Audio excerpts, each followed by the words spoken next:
The most important political filmmaker in the United States during the Cold War.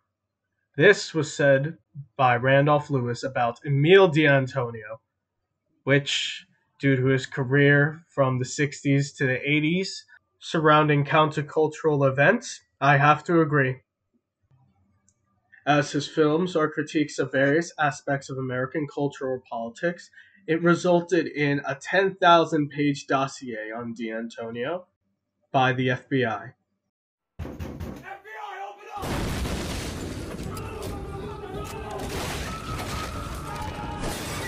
With that meme out of the way that is guaranteed to give me an F, we are going to go over his Oscar nominated masterpiece, In the Year of the Pig. Let's get right into it.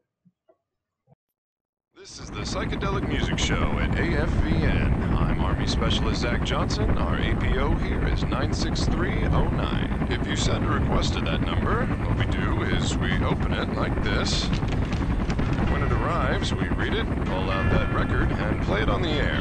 Like this one, Fortunate Son. In the Year of the Pig is an American documentary film directed by Emile D'Antonio about American involvement in the Vietnam War.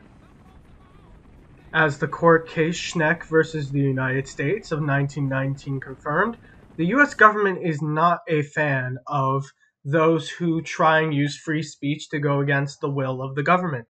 But with Emile D'Antonio, he did not care, as he revealed many things about the Vietnam War that were way against American beliefs. The Vietnam War was less of a war against the Red Scare and more of a war for France, whose mismanagement when dealing with the country of Vietnam resulted in a land that was filled with lawlessness. The people had no control. Nobody had any control.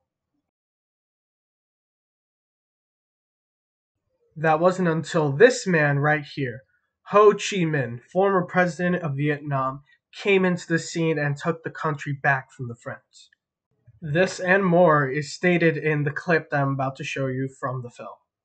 The thing that I think we fail to recognize is that Ho Chi Minh, communist or whatnot, is considered by the people of Vietnam, and I'm speaking now of millions in South Vietnam, as the George Washington of his country.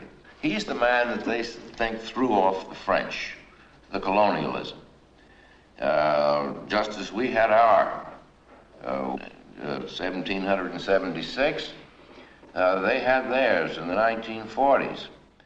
The respect for Ho Chi Minh is evident from the clip that was just played, but the American officials did not want the people to know that, and kept this sort of admiration or equalization with Ho Chi Minh a secret, as the Vietnam War was supposed to be, again, this Red Scare, this anti-red, anti-communist war to save America, or something along those lines.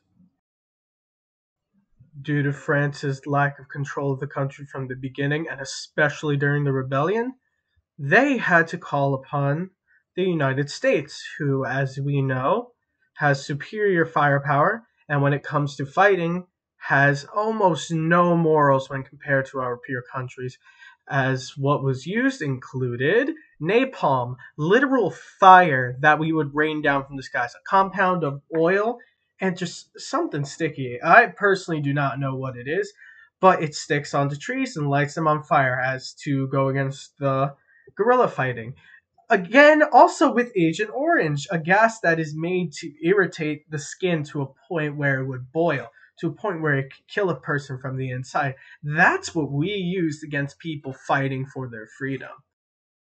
I would show the victims of Agent Orange that still occur to this day, but I do not believe that is class appropriate, so I will not. As D'Antonio felt free to show this in his time period where the government would literally go after anybody protesting the war, is absolutely amazing. This is why, again, he is the most important political filmmaker in the US of the Cold War, because of his tenacity, that he would show us all of this bad stuff and still he would be able to make his career out of it. I understand that it's a short video, not much time to cover everything, but Again, thank you for watching, and hopefully I'll make another one. All right, goodbye.